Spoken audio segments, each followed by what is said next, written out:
Hello, Internet. We're back to my series on Jesus mythicism and responding to a Christian YouTuber, Apollos.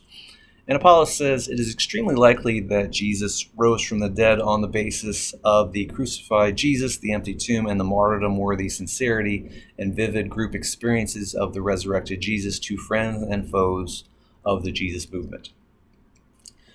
And, I like to respond in this way.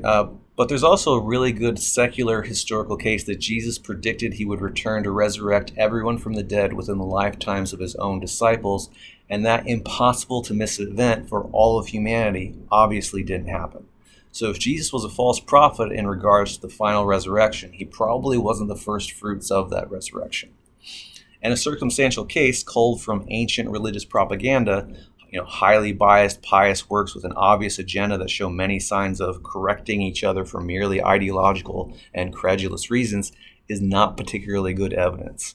Bodies go missing in history all the time, and religious fanaticism simply does not require good evidence to inspire martyrdom. And another way I like to take this, is asking the question, did Jesus worship Satan? And we can flip all this around for a completely different, ironically more probable supernatural theory to explain supposed extraordinary origins of Christianity. Say we have good evidence that seems that a historical Jesus rose from the dead, but also that he was a false prophet in regards to the general resurrection in his own lifetime. What then? Did something go wrong? One could argue that it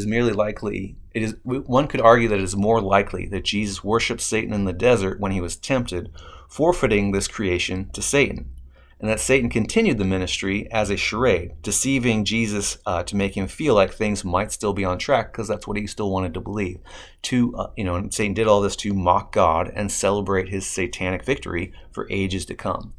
And there's evidence of this. This would explain why there was no general resurrection like Jesus said there would be, because it got canceled by God. It explains why Christians don't have impressive magic powers like Jesus said they would. The Holy Spirit didn't empower them, as you even seem to believe. And it explains why the general success of the spread of Christianity is only impressive from a human cultural standpoint, but not a divine one. Christianity is currently the world's largest religion, but also didn't get around to Japan, for example, for 1,500 years. And modern Christianity appears to be in the process of being trumped by Islam in the longer term. And it would also, the theory that Jesus worshipped Satan would also explain Jesus' bizarre, irritable behavior throughout the Gospels, like being rude to his mother, rude to his brothers, rude to his disciples, flippantly killing a herd of pigs, cursing a fig tree for doing what it's supposed to do. It explains why he doesn't know about germ theory in regards to hand washing, because the Holy Spirit wasn't giving him proper intel anymore. And it would explain why we have Jesus cry out in despair on the cross in our first account in Mark, my God, why hast thou forsaken me? And, that bit gets embellished to sound way more confident in the updated Gospels.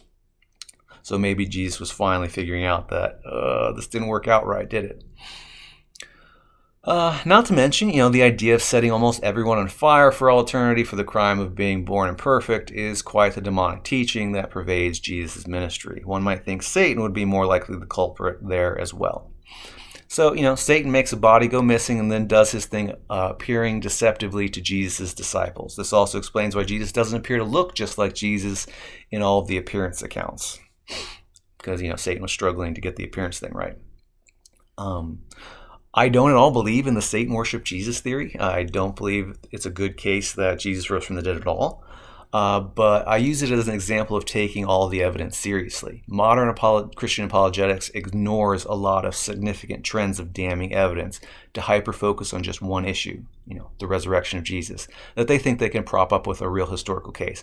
But there's a lot of independent cases. I listed a lot of evidence that doesn't really go with the Christian theory, but it all goes with the Satan or Jesus worship Satan theory, and makes that theory at least somewhat more probable than the traditional Christianity would suppose.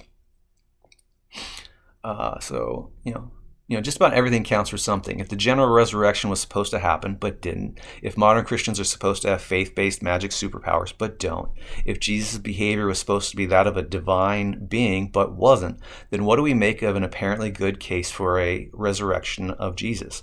Jesus couldn't be tempted by Satan if there wasn't a chance that he could give in. So maybe he did. How in the world would we know?